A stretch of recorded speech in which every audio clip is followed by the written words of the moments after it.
شہر قائد میں مطلع جزوی طور پر ابر آلود اور مرطوب ہے۔ شہر قائد میں ہلکی بارش اور بوندا باندی کا امکان ہے۔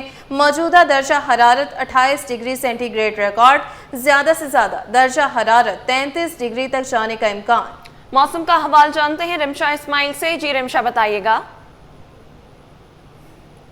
جی بالکل، شہر قائد میں سورج اور بادلوں کی آنکھ مشوری کا سلسلہ صبح سے ہی جاری ہے۔ محکمہ موسمیات کے مطابق کراچی کا مطلع آج جزوی طور پر ابر آلود اور مرطوب رہے گا، جبکہ آج شہر قائد میں ہلکی بارش اور بوندا باندی بھی ہو سکتی ہے، جبکہ محکمہ موسمیات چیف میٹرولوجسٹ کی جانب سے یہ بتایا جا رہا ہے کہ کراچی میں مونسون کا اسپیل اب ختم ہو چکا ہے۔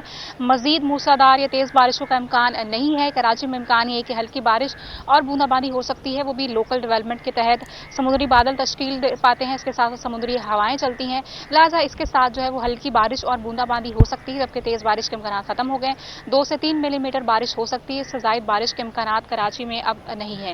اگر ہم بات کریں آج جو ہے اس وقت شہر کا موجودہ درجہ حرارت 28 ڈگری ہے، اور امکان یہ ہے کہ کراچی کا زیادہ سے زیادہ درجہ حرارت جو ہے وہ 33 ڈگری تک ریکارڈ کیا جا سکتا ہے، جبکہ رات کے اوقات کی ہم بات کریں تو رات کے اوقات میں 26 سے 28 ڈگری درجہ حرارت رہنے کا امکان ہے۔ اگر ہم بات کریں دوپہر کے اوقات کی تو اس وقت جو ہے وہ تھوڑی گرمی کی شدت محسوس کی جا سکتی ہے، لیکن رات گئے جو ہے وہ موسم بہتر ہو جائے گا، اور امکان ہے کہ آئندہ 24 گھنٹوں کے دوران مطلع جزوی طور پر ابر آلود اور مرطوب رہے گا۔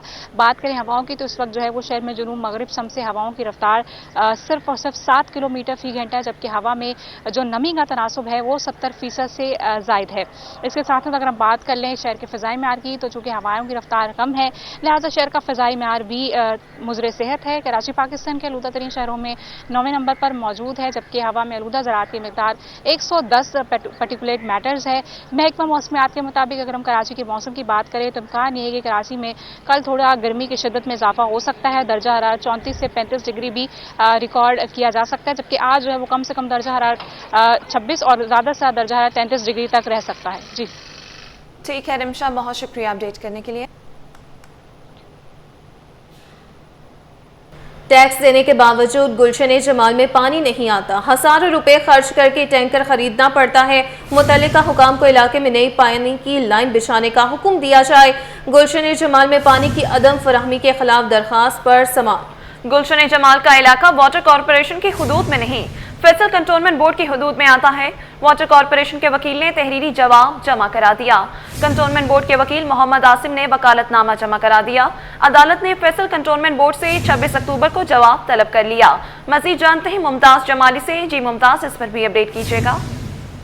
بالکل دیکھیں جی، گلشن جمال میں عدم فراہمی سے متعلق درخواست پر سماعت ہوئی ہے۔ واٹر کارپوریشن کے وکیل نے تحریری جواب جمع کرا دیا۔ وکیل کے مطابق گلشن جمال کے علاقہ واٹر کارپوریشن کی حدود میں نہیں بلکہ فیصل کنٹونمنٹ بورڈ کے حدود میں آتا ہے۔ اس میں وکیل واٹر کارپوریشن کا یہ بھی موقف ہے کہ درخواست گزار موصوف اعلیٰ کے جس حکم نامے کا حوالہ دے رکھے ہیں وہ حکومت کا عدم قرار دے چکی ہے۔ کنٹونمنٹ بورڈ کے وکیل محمد عاصم نے وکالت نامہ جمع کرا دیا۔ عدالت نے آئندہ سماعت پر کنٹونمنٹ بورڈ فیصل سے 26 اکتوبر کو جواب طلب کر لیا ہے۔ درخواست جمع کلامی کے امیر ضلع کی نعیم اختر کی طرف سے دائر کیے گئے۔ اس میں وکیل درخواست دار کا یہ بھی کہنا ہے کہ واٹر کارپوریشن حکام نے تاحال جواب جمع نہیں کرایا۔ علاقے میں پانی نہ آنے کی وجہ سے رہائشی ٹینکر سروس کو ہر ماہ ہزاروں روپے دے کر پانی خریدنے پر مجبور ہے۔ گلشن جمال کے رہائشی افراد ٹیکس ادا کرتے ہیں اور پھر بھی ان لوگوں کو پانی نہیں ملتا۔ عثمان فارغ ایڈوکیٹ کا یہ بھی کہنا ہے کہ علاقہ میں کئی سالوں سے پانی نہ آنے کی وجہ سے شدید مشکلات کا سامنا کر رہے ہیں۔ جی ٹھیک ہے ممتاز، بہت شکریہ اپڈیٹ کرنے کے لیے۔ آن لائن قرضہ وصولی کے لیے نازیبہ تصاویر اور ڈیٹا کے ذریعے ہراساں کرنے کا مقدمہ جوڈیشل مجسٹریٹ غربی کی عدالت میں ملزمان پیش۔ عدالت نے ملزمان کا جسمانی ریمانڈ منظور کر لیا۔ مزید تفصیلات بتائیں گے جواد آصف۔ جی جواد، بتائیے گا۔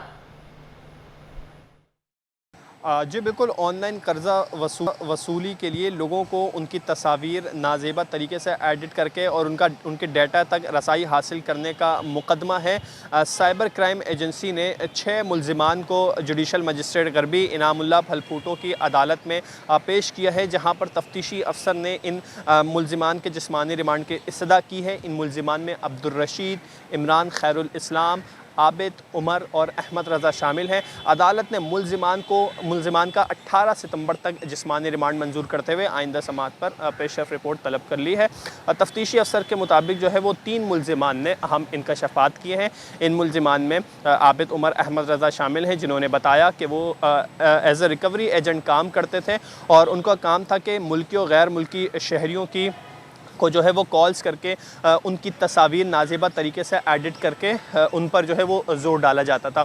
साइबर क्राइम हुक्काम के मुताबिक जो है वो इन मुलजिमान को गैर कानूनी कॉल सेंटर पर खुफिया इत्तला पर छापा मार कार्रवाई यहाँ पर की थी और इन मुलजिमान को गिरफ़्तार किया था। ये मुलजिमान जो है वो कर्जा ऐप के ज़रिए शहरियों की मोबाइल गैलरी और उनके डाटा तक रसाई हासिल करते थे, फिर उन्हें एडिट करके ब्लैकमेल किया करते थे। जी, अब आपको बताएं, दिले उम्मीद तोड़ा है किसी ने, सहारा दे के छोड़ा है किसी ने। कराची प्रेस क्लब के बाहर फनकारों का बतौर म्यूजिक टीचर जॉइनिंग ऑर्डर ना मिलने के खिलाफ मुनफरिद एहतजाज। म्यूजिक टीचर्स ने मुतालबात मंजूर ना होने की सूरत में सिंध असम्बली तक रैली अल्टीमेटम दे दिया। मज़ीद तफसीलात जानते हैं अपने नुमाइंदे मुमताज़ जमाली से। जी मुमताज़, बताइएगा क्या तफसीलात है? दिले उम्मीद तोड़ा है किसी ने। मैं इस वक्त मौजूद हूँ कराची प्रेस क्लब के बाहर, जहाँ पर सिंध के मुख्तलिफ अजला से ताल्लुक़ रखने वाले फ़नकार यहाँ पर मौजूद हैं और ये गुलकार सरापा एहतजाज है। इनका कहना यही है कि इनको अभी तक हुकूमत सिंध की जानिब से अपॉइंटमेंट ऑर्डर नहीं दिए गए, ज्वाइनिंग ऑर्डर नहीं दिए गए और इनको तकरीबन कोई 2 साल के करीब अरसा गुजर चुका है। वक्तन ब वक्तन ये एहतजाज करते आ रखे हैं और आज बल्कि काफ़ी दिनों से इन्होंने ये प्रेस क्लब के बाहर एहतजाजी कैंप जो है कायम कर रखा है। सिंध के मुख्तलिफ अजला से ताल्लुक़ रखने वाले बहुत सुरीले फ़नकार हैं। तरक्की पजीर ममालिक में सुर का, अदब का बड़ा एहतराम किया जाता है, कदर की निगाह से देखा जाता है, लेकिन बदकिस्मती से कहा जा रहा है कि हमारे मुल्क में जो हमारे फ़नकार हैं वो यहाँ पर सरापा एहतजाज है। इनसे जानने की कोशिश करेंगे कि इनके मुतालबात क्या हैं, ख़दशात क्या हैं, क्या ये चाहते हैं। सर ये बताइएगा कि कितने फ़नकार हैं ज्वाइनिंग आर्डर नहीं मिले और ये कौन सी मुलाजमत की आप मुतालबा कर रहे हैं? सर हम म्यूज़िक टीचर हैं, एजुकेशन डिपार्टमेंट में हमको जो है सैयद सरदार शाह ने अपने हाथों से ऑफर लेटर दिए थे। पहले तो शुरू में हमारी आईबी ने टेस्ट ली थी, वो भी जो है इश्तिहार आया था उसका, हमने उस पर अप्लाई किया था और हम उसमें 319 म्यूज़िक टीचर हम पास क्वालिफाइड करके हम पास हुए थे उसमें। तो ऑफर लेटर भी हमको सैयद सरदार शाह ने दिया था, लेकिन आज 2.5 साल उसको गुजर चुके हैं कि अभी तक हमको ज्वाइनिंग लेटर नहीं दिया जा रहा। ऑफर आर्डर आपको मिल चुका है, अब ज्वाइनिंग आपको नहीं मिल रहा? सर ऑफर आर्डर तो मिल चुका है, लेकिन हमारी डीआरसी पुलिस वेरिफिकेशन जो भी यानी कि रिक्वायरमेंट जो होती है वो सारी हमने अपनी पूरी कर ली थी। तो उसमें यह है कि अचानक जो है बैन लग गया, उसके बाद 2.5 साल हो गए हम इसी तरह रोडों पे जो है सरापा एहतजाज है और 2 महीने पहले हमको आसरा दिया गया था कि हम आपको 40 दिन में ज्वाइनिंग देंगे। कि पाकिस्तान स्टॉक एक्सचेंज में सरमायाकार सरगर्म हैं। 100 इंडेक्स में एक बार फिर 1,57,000 पॉइंट्स की सतह बहाल हो गई। मार्केट की ताज़ा तरीन सूरत हाल से आगाह करेंगे काविश मेमन। जी काविश, बताइएगा। पाकिस्तान स्टॉक मार्केट में आज कारोबार के आगाज़ पर 1,000 से ज़ायद पॉइंट्स की तेज़ी देखी गई है, जिसके बाद इंडेक्स ने आज एक बार फिर 1,57,000 की सतह को बहाल किया है। क्या मार्केट आज अपना एवर हाई ब्रेक करने जा रही है? इस हवाले से मेरे साथ बात करने के लिए जिब्रान मौजूद है, हमसे जानते हैं। जिब्रान, बताइएगा जो प्रीवियस रिकॉर्ड था, क्या आज वो मार्केट तोड़ने जा रही है? बिल्कुल, मार्केट जो है वो प्रीवियस रिकॉर्ड भी तोड़ेगी और मज़ीद रिकॉर्ड पे रिकॉर्ड बनाएगी, क्योंकि पाकिस्तान की जो इकॉनमी देखा जाए तो बहुत पॉजिटिवली ग्रो कर रही है। पीएम साहब का जो दौरा है इंटरनेशनली, तो ये भी इससे भी हमें उम्मीदें हैं कि उससे कोई पॉजिटिव खबरें आएंगी और पाकिस्तान की जो ट्रेड है मज़ीद इससे बढ़ेगी और साथ साथ पाकिस्तान में डॉलर का जो इन्फ्लो है वो मज़ीद बढ़ेगा, जिससे डॉलर की वैल्यू नीचे होगी और साथ साथ एक्सपोर्ट हमारी बढ़ेगी। ठीक है, मार्केट में कंटिन्यू लिक्विडिटी देखी जा रही है, यही वजह है कि स्टॉक मार्केट में जो सरमायाकार हैं वो मुतहरिक हैं और मुख्तलिफ सेक्टर्स में शेयर्स की लेन देन का सिलसिला जारी है। जी, टैरिफ पॉलिसी बोर्ड ने भी 5 साल पुरानी इस्तेमालशुदा गाड़ियों की दरामद की इजाज़त दे दी। All Pakistan Motor Dealers Association ने वज़ीर आज़म और वफाकी वज़ीर तजारत को खत लिख दिए। चेयरमैन HM शहजाद का कहना है कि कमर्शियल दरामद के लिए शोरूम, वर्कशॉप और 40% इजाफी टैक्स की शर्त समझ से बाहर है। मज़ीद जानते हैं ब्यूरो चीफ अशरफ खान से। जी अशरफ खान, बताइएगा इससे मुताल्लिक़। जी, देखा जाए ये मामला है जो इस्तेमाल शुदा गाड़ियों की कमर्शियल इंपोर्ट का है, कहाँ तक मंजूरी हुई है और क्या क्या जो मंजूरी दी है, क्या शराइत है, उसका क्या इम्पैक्ट होगा। All Pakistan motor dealer association के जो चेयरमैन HM शहजाद साहब इस वक्त हमारे साथ मौजूद हैं, उनसे जानते हैं क्या होने जा रहा है। कमर्शियल इंपोर्ट पहली बार इजाज़त दें, क्या मुश्किलात हो सकती हैं? देखें, एक तो मैं पहले तो वज़ीर आज़म को और गवर्नमेंट ऑफ पाकिस्तान को ये मुबारकबाद दूंगा कि आपने एक वो स्टेप जो पिछले 30-35 साल से हम कहते आए हैं कि भाई कमर्शियल इंपोर्ट अलाउ करें, देर आए दुरुस्त आए, लेकिन अब उसके अंदर कुछ शराइतें ऐसी डाल दी गई हैं कि जिसकी वजह से इस कारोबार से वाबस्ता जो 50 साल से ये कारोबार जो लोग कर रहे हैं उनको ये मुश्किल लगती है कि ये शायद गाड़ियां हम इंपोर्ट ना कर सकें, और ये स्कीम ऐसा लगता है कि ये लोकल असम्बलरों के लिए बनाई गई हो, क्योंकि जो शराइतें इसमें डाली गई हैं वो बहुत इजीली ये जो लोकल असम्बलर हैं वो ये लगता है ऐसे ही है कि जैसे ये स्कीम बनाई ही इनके लिए गई है। अब भाई बात ये है कि इस जो शराइतें हैं इसमें आपने जी डाल दिया इनकम टैक्स, वो हम देने के लिए तैयार हैं, उसमें रजिस्टर्ड होने के तैयार है, सेल टैक्स में रजिस्टर्ड होने के तैयार है। अगर आप कहते हैं कि जी शोरूम हमारे पास मौजूद है, इसके अलावा आप कहते हैं लाइसेंस हमें जो है वो कॉमर्स मिनिस्ट्री हमें दे, हम लेने के लिए तैयार है और हम इजीली गाड़ियां भी इंपोर्ट करने के लिए तैयार है।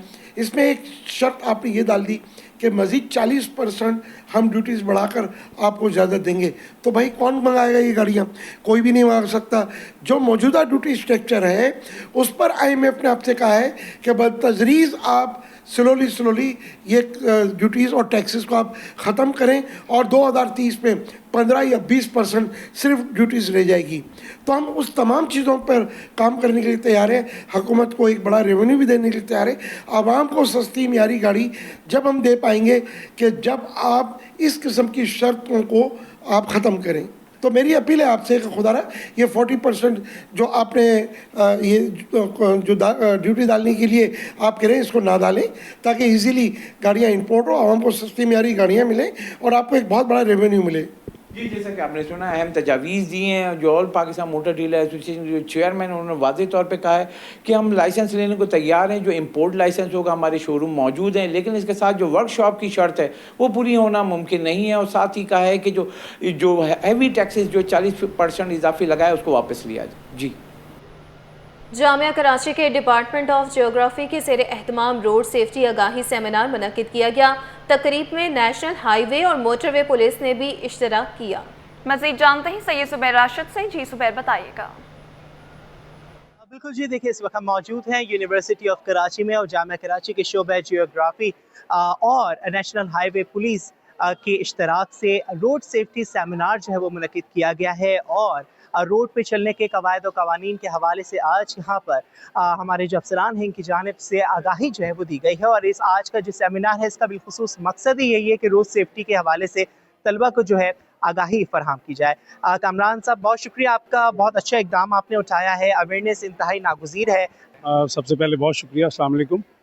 देखिए, इस तरह के जो अवेयरनेस प्रोग्राम्स हैं उसका यकीनन मकसद ये है कि जो बढ़ते हुए हादसात हैं शहर में और पूरे मुल्क भर में, तो उनको हम बिल्कुल ज़ीरो लेवल पे तो नहीं ला सकते, लेकिन उनमें कमी लाई जा सकती है। जो सबसे ज़्यादा अमवात हैं, सबसे ज़्यादा हादसात हैं, बदकिस्मती से उसका एज ग्रुप तकरीबन वो एज ग्रुप है जो कॉलेज यूनिवर्सिटी के स्टूडेंट्स का है।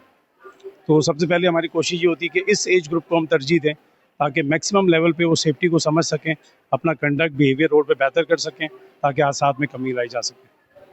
कमी लाई जा सके। एक स्टूडेंट का बीइंग अ रिस्पॉन्सिबल सिटीजन क्या फ़र्ज़ बनता है? अच्छा, देखिए, रिस्पॉन्सिबिलिटी तो तमाम लोगों की है। बतौर इदारे का एक मेंबर होने की हैसियत से ज़ाहिर हमारे फ़राइज़ में भी शामिल है, लेकिन रोड सेफ्टी रिस्पॉन्सिबिलिटी उन तमाम लोगों की है जो सड़क पर हैं। सिर्फ एक इदारे की इन्फोर्समेंट के ज़रिए इसको हम कम नहीं कर सकते। इसके लिए एजुकेशन ज़रूरी है, उनका बिहेवियर बेहतर होना ज़रूरी है। तो जो शख्स रोड पे है, रोड का हिस्सा है, चाहे वो घर के ख़वातीन हैं, बच्चे हैं, बुज़ुर्ग अफराद हैं, उन तमाम की ज़िम्मेदारी है कि इदारों की मदद भी करें और ज़ाती तौर पे इस लेवल पे वो रहें कि अपनी सेफ्टी को मद्देनज़र रखें। अपनी सेफ्टी को मद्देनज़र रखें और अपनी सेफ्टी के साथ साथ जो दूसरे हैं रोड पे चलने वाले आपके भाई बहन, उनकी सेफ्टी का जो ख्याल वो भी रखना बहुत ज़रूरी है। नेशनल हाईवे और मोटरवे पुलिस के इश्तराक से जामिया कराची के शोबे जियोग्राफी ने आज ही सेमिनार मुनक्किद किया गया है। जी।